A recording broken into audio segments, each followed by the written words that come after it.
Perfect. Great.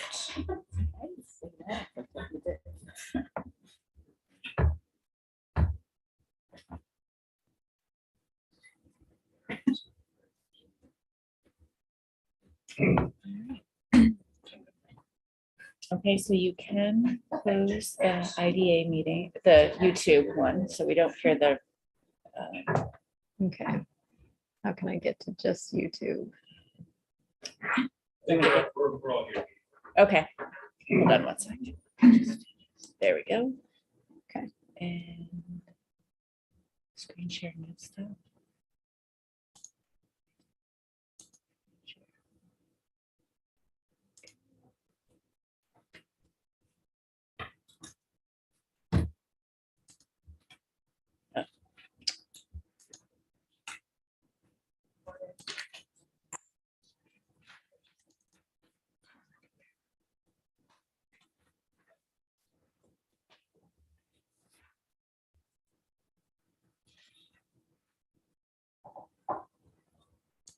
There we go.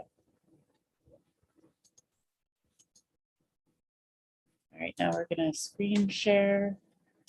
And there we go. We're all ready. Great, thank you.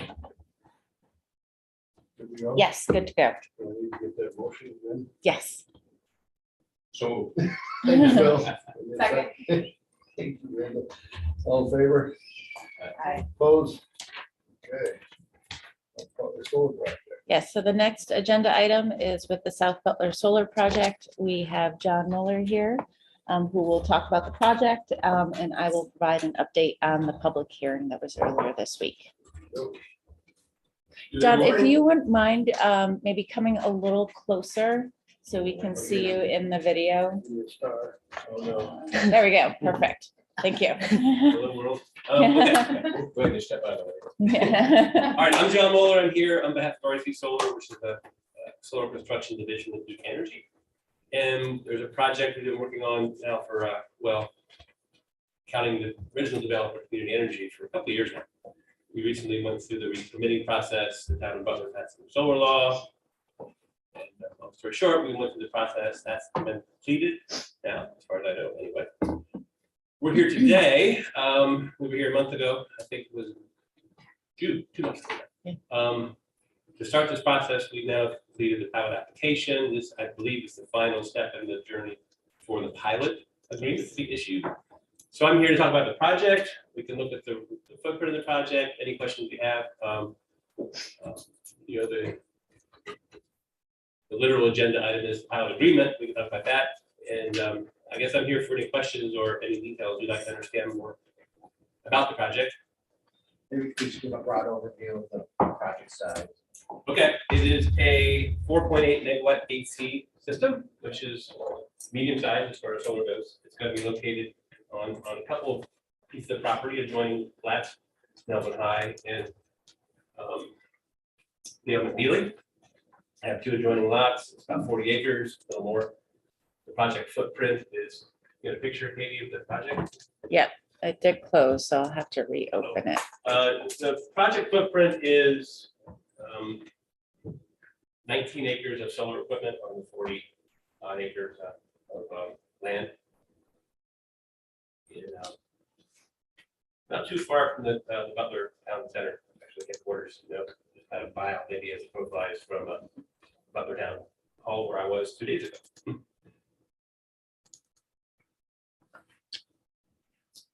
Sorry. If I'm wrong, this is a little access tracking. It will be a tracker, yeah, it will track the sun from east to west, and the sun moves to the sky and sun to the sky. For the most part, we've seen fixed. Right. Ground out, so.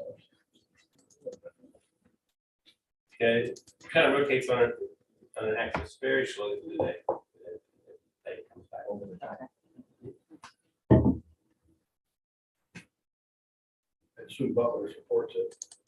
Town of Butler's approved the permitting. We haven't applied for the building permit yet. That's the last step there. But all the plans have been approved, so the building permit should be just a matter of finalizing construction details. It's also been through county plans. There we go. Okay, there's the footprint.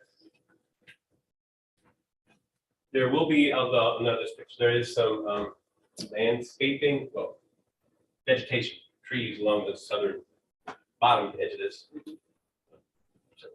Show that later on, but the green blob, that's a sort of interesting visual feature. So we can talk about that. That's an old, if you ask Dan O'Neill, he'll tell you that some time ago, there used to be a drain tile. There's a new drain tile that's now in there. In fact, that little diagonal up to the right is a new drain tile that we put in a couple years ago. That's an old sinkhole that sort of got grown up into brambles and bushes over the years. It was designated a non-jurisdictional wetlands, which means that the Army Corps and the state decided that they don't have any interest in it, so we could clear it, which we've done now this week. We're not going to build in it because it's kind of a bowl and it's kind of difficult to build in that area, so we don't need to. So we're going to kind of just keep it cleared and not build much. That little footprint we're building into it is visually, it looks like something. In reality, it's just kind of round. Kind of slips down a little bit. So that's all fairly benign. Yeah, a lot of discussions to make sure everyone's okay with it. That Route 89 on the bottom. That's Route 89. This is Reed Road and Route 89 that come together at that fork. About 1/3 mile, about where that flag is, I suppose, is a substation, and that's where the utility will do their upgrades. The interconnection is right there. There's a pole right there at the entrance to the site, which is where we'll tie in, and it'll go to the local distribution grid to that substation. So all the electrons will flow to the local community. Is that sinkhole wet or is it dry? Yeah. There's water. There's That water, doesn't standing water in impact there. any of not all the that. mechanical pieces. Well, inside? not in the center, but kind of where that little white square is Uh-huh. wet, but the edge is dry. Okay. It's all vegetated because it's grown up over the years. They just kind of kept farming farther and farther out. And, grow up. So it'll be fine in those spots. But in the center, yeah, it's wet. Maybe in time it'll dry if that new drain tile has. Yeah. Long-term benefit, we'll see. This one's, if things are wet, sometimes it'll mess with, the steel and that sort of thing. So I was Right. just We curious have, how the wet it piles was. are all galvanized. They should have 40-year life. Okay. That's per plan. So they shouldn't fall apart or anything. There's a decommissioning bond and a decommissioning plan so that in 30, 40 years, all of our kids can figure out what to do with it. And there was money set aside to take it out. They decided to take it out. They also have the option to buy it. And there's want to own a solar site. Mhm. You can purchase it through the contract.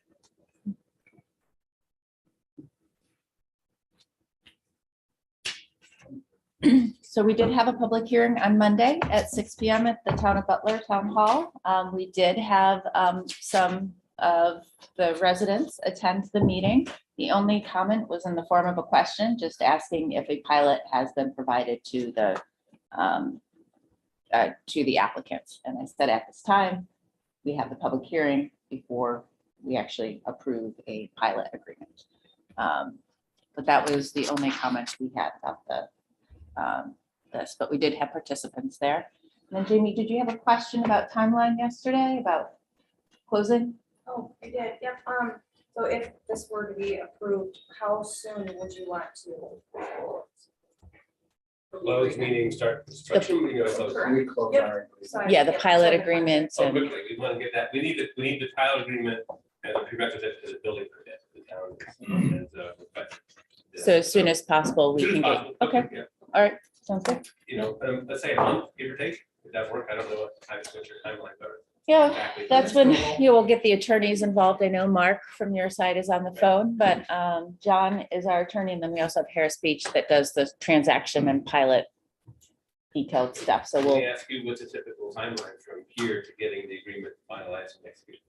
as long, Pretty quick. I think. yeah, we can get it pretty quick. 3 weeks. Yeah, timing will depend on, people's schedules and as long as we have all the information we need. So what I'll do is just, create a connection between the attorneys so they can start talking about details. Yeah, that timeline is fine. 'Cause from my perspective, we would kick that process off. We would start the building permit dialogue with the town, and then our final engineering, and then we'll come together hopefully in about a month or 6 weeks on the outside, so that we can get in and start doing civil work. We have to lay down. Well, there's already a road here. It's an old tractor path kind of road. We'll need to build a real road for the fire department's purposes. So we got to put gravel down.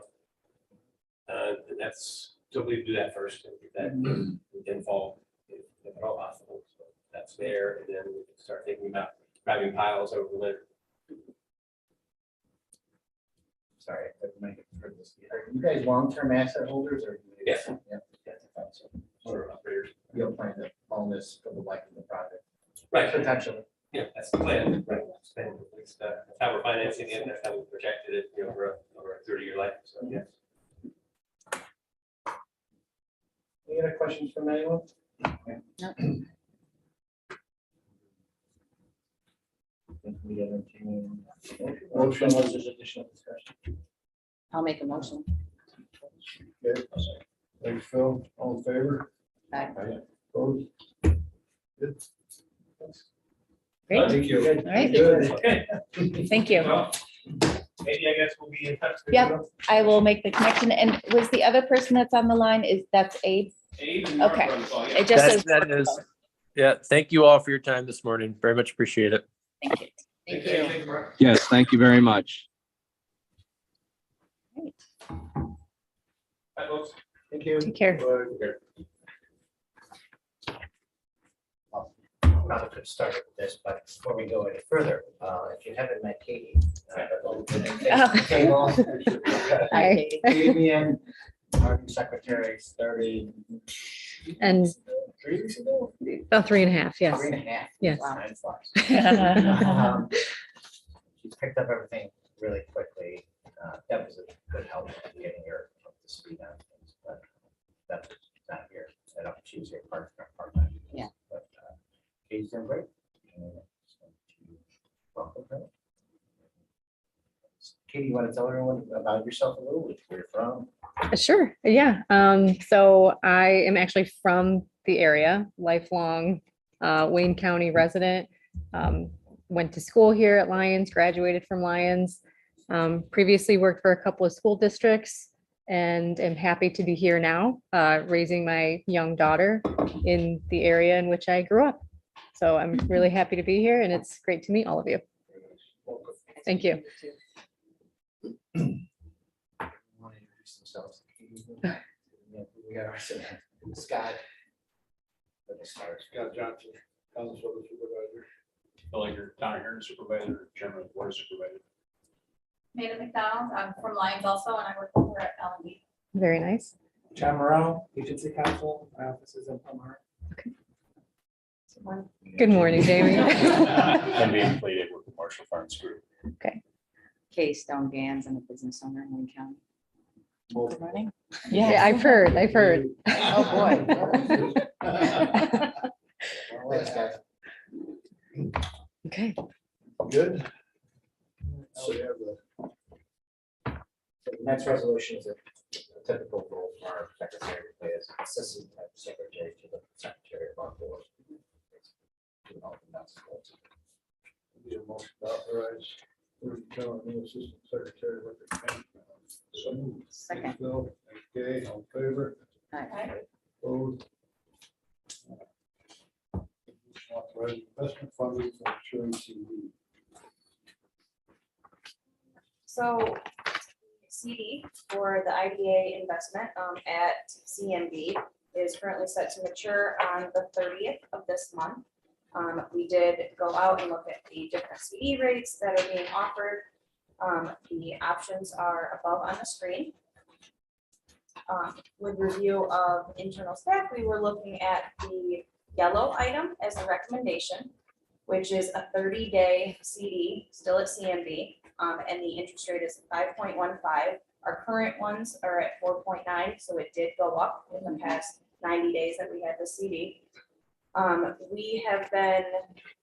It's been recommended to us to keep a shorter term CD right now because the feds are expected to meet September 30th. There we go. And they think it's going to go up again. So our recommendation would be to do a 30-day CD. Let's redo this next month, and then we can always lock it in and do a 6-month or longer at that point. But we think 30 days would be most beneficial. I agree. So we'll have to go back to the board next month as well in September. Our next month's meeting, when is that? Is that September? You scroll to 27th. right on The screen, 27th. I have the 3 meeting dates, the Fed meeting dates, our meeting dates, and then. So our meeting date is September 27th. Feds meet September 20th, which is right before then, and then the new CD term would expire September 30th. Okay. So it kind of would work hand in hand with that. Yeah. Yep. Where like the next Fed meeting isn't until November 1st. So like maybe next month we want to do like a 60-day CD, or, you know, we can look at terms at that point, but we're kind of mimicking. No, that sounds good. Motion to authorize that. I'll make a motion. Thanks, Jay. Thanks, Phil. All in favor? Aye. Opposed? Keep going. Next one are the account balances at the top. The main checking is still about almost close to 2 million with our 2 savings accounts, and then that CD that is set to mature that we were speaking about earlier. The interest that we have earned over the 90 days will go in on the 30th, which I think is about like $2,500 or so. Next page, please.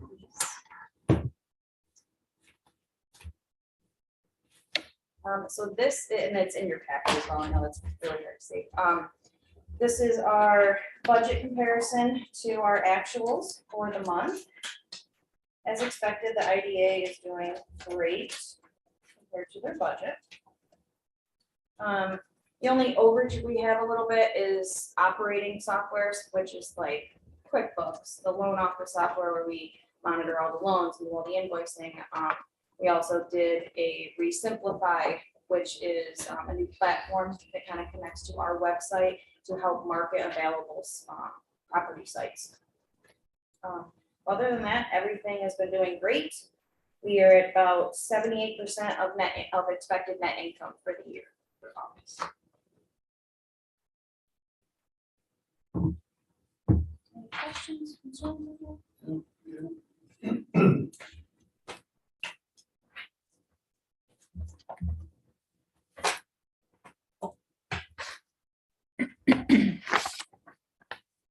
Preparing for pilot billing. Oh, yes. So every year we do pilot billing. So I think this year I lost count, but I want to say it's like 42-ish pilots. And every year we always send out a bill that contains the county, town, village, if there is one, school and library, to every pilot. We send that out on September 1st. All the funds are due back to us by September 30th. And then as soon as we get them, we will send out the disbursement checks to each taxing jurisdiction around like mid-October. A lot of billing, our Excel sheet is about like, I think it's like 82 tabs long, all interconnected.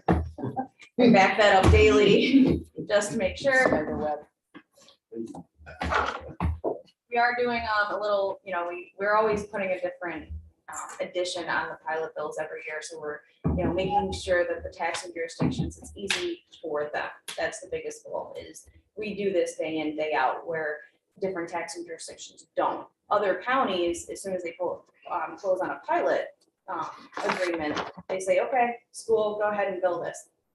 They're not gonna know how to do that day in, day out. So we try and make it as easy as possible for all the taxing jurisdictions. In addition to that, this year we've always done summaries to each taxing jurisdiction that goes out again September 1st, telling them this is what we've billed, this is what we expect to receive in. This year we are going to add in a budget number 2. So this is what we're billing this year, but this is what we probably expect to bill next year, because everybody's talking about tax rates, and majority of the towns in the county right now will reach out and be like, well, what can I expect? Well, let's get ahead of the game and tell them that proactively.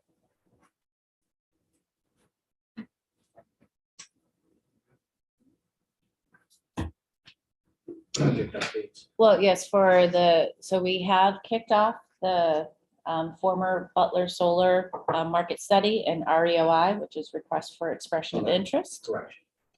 Yes, Butler, You said correction. solar. Oh, solar, sorry. Butler correction Facility, yep. So we just started that kickoff with MRB. And as part of that, we would like to invite one of the board members of the IDA to participate as a steering committee member. We've been sort of gathering some of the Board of Supervisors as a sort of ad hoc steering committee.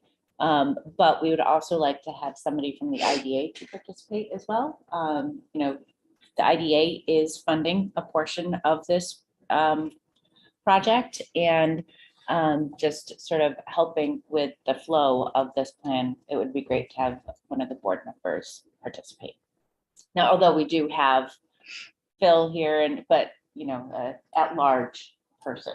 So we are seeking to see if anybody is interested in participating as a steering committee member for the Butler Correction Facility project.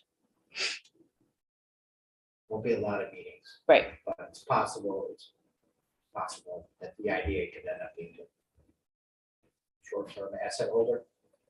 Slow dated transaction here, so IDA board participation would help facilitate discussions.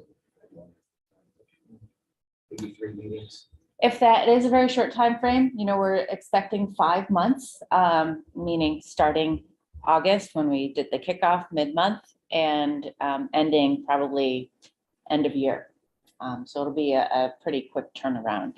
The intention is to do a market study that MRBs are working on, and then also have a steering committee with a number of folks who may be interested, and then do the request for expression of interest so we understand what interests there are out there in the community, so we can appropriately plan for the future development of the Butler Corrections Facility.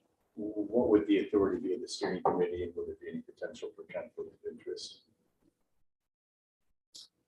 That's a good question. There may be, considering the fact we have the request for expression of interest. And so as part of that process, we're asking businesses, people who are interested in acquiring the property to submit just a little information, not a whole RFP process of what type of development. Because one of the things that the state is interested in understanding is if the county acquires it, we want to make sure that the zoning is currently correct. And right now it's in 2 different towns, Butler and Woolkit. One of them has zoning, the other one does not. And I believe a portion of the site is also in the ag district. So fleshing out some of those details will be part of our plan on how we present this to the state. So understanding what the interests are from the community, from the REOI, that will help us plan and sort of prepare a document to the state on why the county should acquire this property. Any big picture questions on this? Everyone kind of understand what's going on. New York State closed 12 prisons in the last decade or so, including Butler Correction. It's been off the tax rolls. The state went through a process of issuing an RFP, didn't get any responses. COVID hit, it kind of stalled. But they created a prison redevelopment commission, and several counties / IDAs have been working through the process of saying, give us this asset, and we'll facilitate a local project. Work through the nuts and bolts of it. So kind of going through the same process at the county level, and it involves the IDA. A grant is providing some funding for us to go through this process, match with the IDA funds. We'll see how it all plays out, but my feeling is that the IDA is the appropriate agency to act on behalf of the county in the process of disposition by the private sector owner, getting this property back up and going and back in the tax rolls. But can make it. So related to this, can we maybe a little more background? Yes. work on this? Give it some thought. I don't have the answers at the Yes. table here. I don't mind being on the committee. Okay, great. Yeah. And that being said, the IDA will be involved anyway due to its participation, Right. so not just that steering committee member. Yep. Other updates? Mainly that for IDA.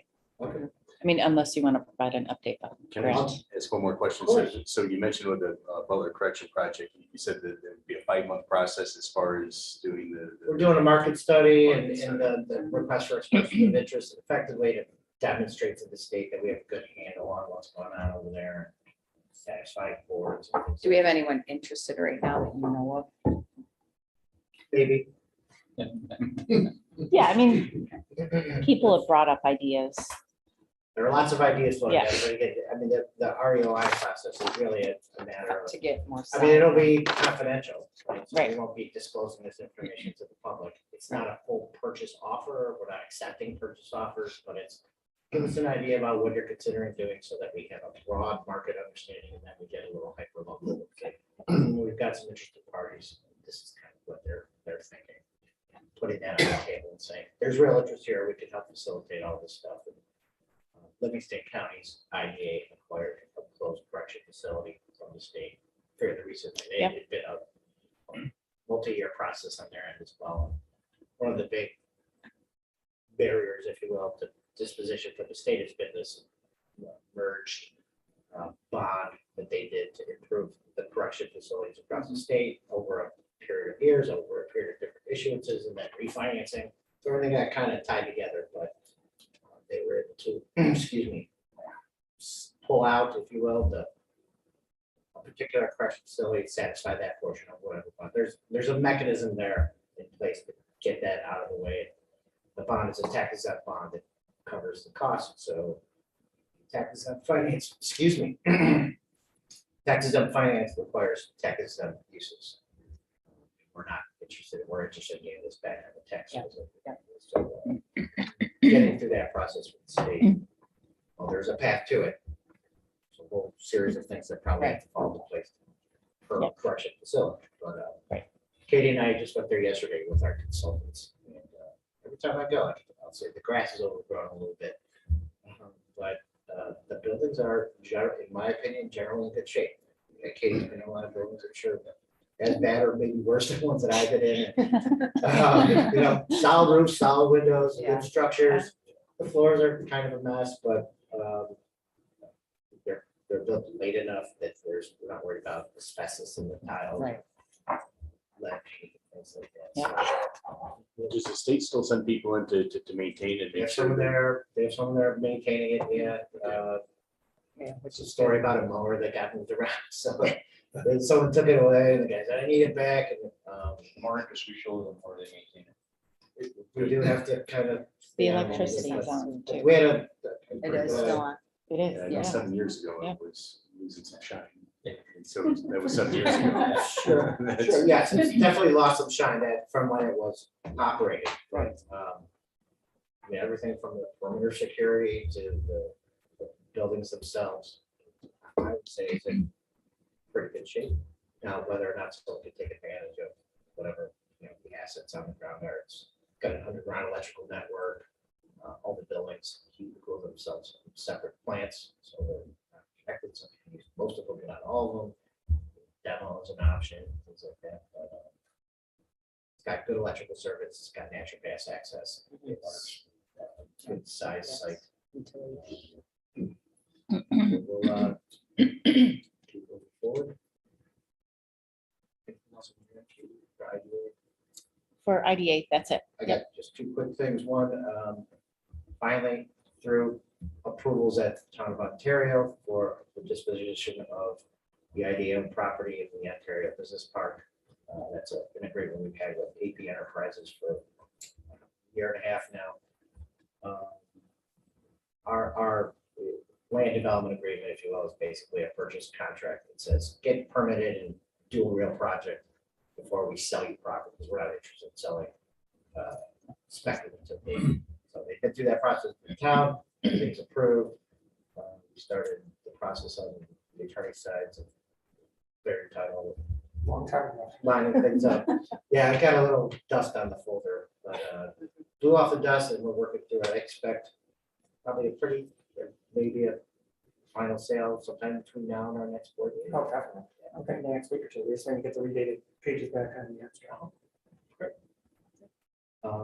The other update for me, I did submit a draft proposal to the county for the IDA's potential acquisition of the assets owned by the county for the Ontario Inland Railroad. Hopefully you guys go somewhat up to date on this, so I bring it up a lot. Under review, county attorney, treasurer's office, what's at the county level. I'll give you a little discussions as it moves forward. Basically, there is a precedent to the management of that asset on behalf of the county by IDAs.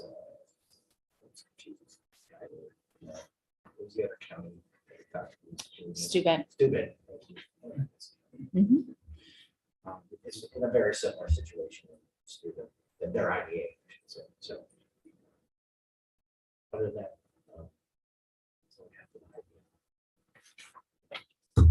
Good. Meeting September 27th, motion to adjourn the IDA. Second. Oh, can we just, one thing, the governance committee? I was hoping we could change that meeting. We initially had it scheduled for September 27th. But one of my intentions was to bring to the governance committee the revolving loan policy for the brownfield funding. But we are just getting responses as of yesterday for consultants or QEP, quality environmental professionals, who would assist with the revolving loan program. I would like them to review the policy before we send it to the governance committee. And I was hoping we could move the meeting to November, before the November board meeting, which would be November 15th. Okay, Very good with that. that would be better for you? Okay, well, perfect. Okay, so we will do that. Thank you very much. Okay.